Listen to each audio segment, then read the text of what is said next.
Hello friends, welcome to our channel. Friends, बात करेंगे इस वीडियो में सीटेट से रिलेटेड कुछ इंपॉर्टेंट बातें, साथ ही साथ आपकी परीक्षा से रिलेटेड, और साथ ही साथ आप सीटेट में अच्छा स्कोर कैसे कर पाएंगे, क्या ट्रिक्स है। फ्रेंड्स, इस वीडियो को पूरी देखिएगा अगर आप सीटेट एग्जाम को क्लियर करना चाहते हो तो, ठीक है।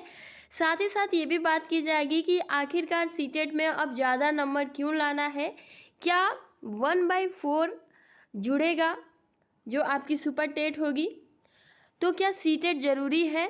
सब कुछ इस वीडियो में जानेंगे बहुत ही सेपरेट तरीके से। साथ ही साथ किस बुक से आपको तैयारी करनी है, कौन सी गाइड आपके लिए बेटर है, ताकि आपकी तैयारी और बेहतर हो सके, है ना। सबसे पहले फ्रेंड्स, एक कमेंट्स आ रहा था, इससे रिलेटेड हम बात कर लेते हैं कि डीएलएड वाले जो कैंडिडेट हैं, क्या सीटेट के दोनों पेपर फिल कर सकते हैं, primary level and junior level. तो यहाँ आंसर है यस। जी हाँ फ्रेंड्स, आप फिल कर सकते हैं। अगर आपने नहीं फिलअप किया है तो फिलअप कर लीजिए, क्योंकि देखिए क्योंकि डीएलएड का जो सर्टिफिकेट है वो लाइफ टाइम के लिए हो गया है ना। तो ये नहीं है कि एक्सपायर हो जाएगा या फिर कुछ भी। अगर आप डीएलएड के शिक्षक बन जाते हैं प्राइमरी लेवल पे, और बात वहाँ अटक जाती है जब प्रमोशन की आती है, तब आपको ये कहा जाता है कि आप जो है पेपर सेकेंड को क्लियर करिए, देन हम आपको प्रमोट करेंगे। फिर आपको उस टाइम कहीं ना कहीं ये परीक्षा देने में बहुत ज़्यादा दिक्कत हो सकती है। इस वजह से आप डीएलएड वाले जो भी प्रशिक्षु हैं, दोनों पेपर फिलअप करिए और दोनों एग्जाम को क्लियर करिए, ठीक है। फर्स्ट पेपर हो या फिर सेकेंड पेपर, आपके लिए ही बेनिफिट होगा, ठीक है। फर्स्ट पेपर तो कंपलसरी है ही, लेकिन आगे चलकर जो आपका सेकेंड पेपर है वो भी कंपलसरी हो जाता है। बाकी जो भी बीएड के प्रशिक्षु हैं, आपको तो करना ही है सेकेंड पेपर, ठीक है। तो आई होप कि अब इसको लेकर आप सभी के मन में कोई भी डाउट नहीं होगा। और चर्चा अगर हम इस पे करें कि आपकी परीक्षा कब तक होगी सीटेट की, तो फ्रेंड्स साफ साफ आपने देखा होगा नोटिफिकेशन में मेंशन किया गया है। हालांकि अभी तो फॉर्म अप्लाई किए जा रहे हैं, जल्दी करेक्शन डेट देखने को मिल जाएगा, सारी इन्फॉर्मेशन दी जाएगी, है ना। और जो आपका एग्जाम कंडक्ट कराया जाएगा अगस्त, है ना, जुलाई अगस्त में आपकी परीक्षा कंडक्ट करा दी जाएगी, जैसे कि मेंशन किया गया है, ठीक है। अगर बात करें 1/4 जुड़ेगा या फिर नहीं जुड़ेगा, तो जो हमारी नई शिक्षा नीति 2020 है, उसके तहत जो ग वर्गीय भर्तियां हैं उसमें टेट और सीटेट का 1/4 मार्क्स जुड़ने के बाद जो बात है वो कही गई है। लेकिन सीबीएसई की तरफ से अभी तक कोई भी ऐसी ऑफिशियल या फिर जो भी आयोग बनाया जा रहा है उसकी तरफ से अभी कोई भी ऐसी ऑफिशियल जानकारी नहीं दी गई है कि जो 25% मार्क्स है वो सीटेट का सुपर टेट में जुड़ने वाला है।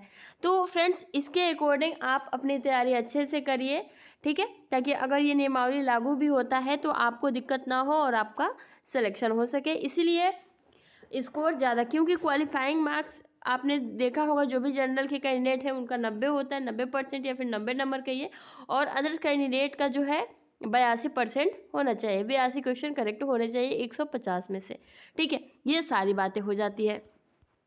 अब मेन मुद्दा ये आ जाता है कि तैयारी कैसे करें, क्या करें, क्योंकि पेपर आपका 150 नंबर का होगा। टाइमिंग भी आप सभी को 150 मिनट ही मिलेगा, यानी कि 2.5 घंटे ही मिलेगा। इसमें कोई भी आपको नेगेटिव मार्किंग नहीं मिलने वाली है। परीक्षा मोड जो है ये आपकी ऑनलाइन रहने वाली है। सब्जेक्ट की बात करें तो आपको 5 सब्जेक्ट जो मिलेंगे वो सीडीपी यानी कि चाइल्ड डेवलपमेंट एंड पेडागोजी से आप सभी बहुत ज़्यादा डर जाते हैं। देखिए, डरना नहीं है पहली बात। उसके बाद से आपकी language first, language second, mathematics, और जो आपका पर्यावरण स्टडी है इन्वायरमेंटल, ठीक है। इससे रिलेटेड आपके प्रश्न पूछे जाते हैं, अगर हम सिंपली बात करें। बाकी अगर आप एसएसटी लेते हैं, साइंस मैथ लेते हैं, तो वो तो अलग की बात है, ठीक है, सेकेंड पेपर। तो ये आपका पूरा पेपर रहता है।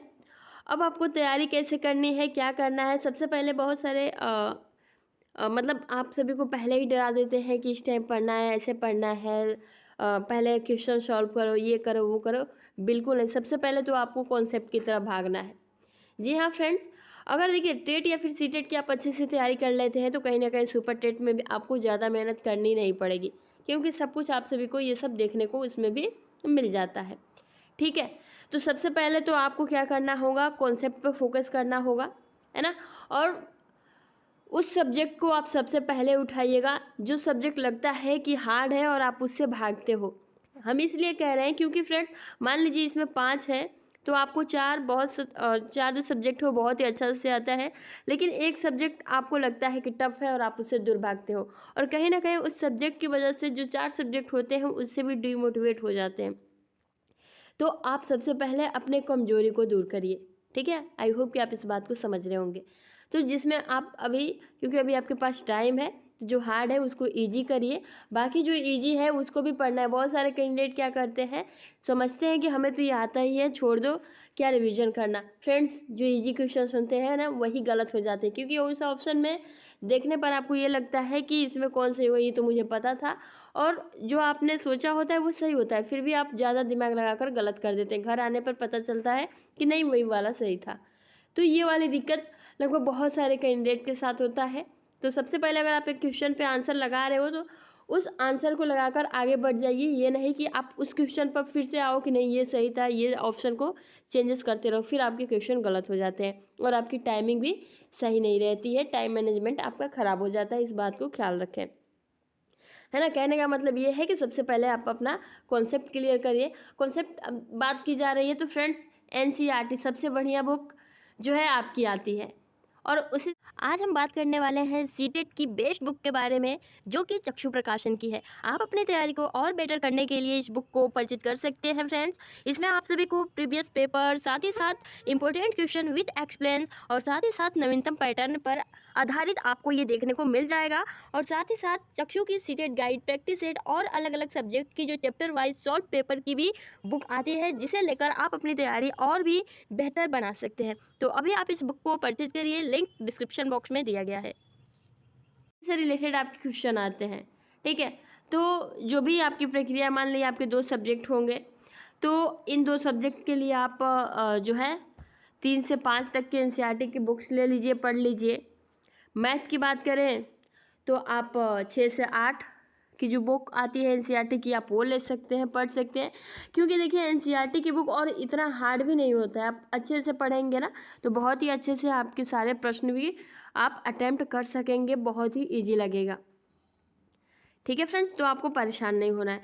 उसके बाद से कॉन्सेप्ट क्लियर होने के बाद उसके बाद से आपको एमएसक्यू करना है, प्रीवियस ईयर्स क्वेश्चन करना है, ठीक है। क्योंकि ये बहुत इम्पोर्टेंट है प्रीवियस ईयर क्वेश्चन सॉल्व करना, और साथ ही साथ जो ऑनलाइन टेस्ट मतलब स्पीड के लिए आपको मॉक टेस्ट भी देना है, तभी आपकी स्टडी बहुत ही अच्छे से और बहुत ही अच्छे नंबर से जो है आप पास कर सकेंगे, ठीक है।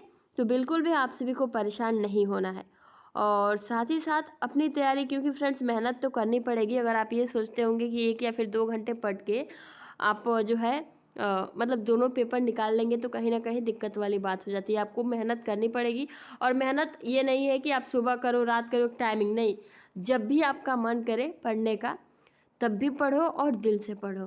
कि आप थोड़ा भी पढ़ रहे हो तो आपको वो समझ में आ रहा है। 4 घंटा बैठ के पढ़ने से, दूसरों को दिखाने से कुछ नहीं होता है, आपको अच्छे से पढ़ना है। और क्योंकि अभी पढ़ने का टाइम है, पढ़ लीजिए, बाकी तो पूरा लाइफ आपको पता ही है, ठीक है। तो बाकी आई होप कि आपके सारे डाउट्स क्लियर हो गए होंगे, ठीक है। एनसीईआरटी की बुक लीजिए, और एक गाइड जो कि चक्षु प्रकाशन आपको इस वीडियो में बताया गया है, आप वो ले सकते हैं। तो अभी के लिए फ्रेंड्स इतना ही, धन्यवाद।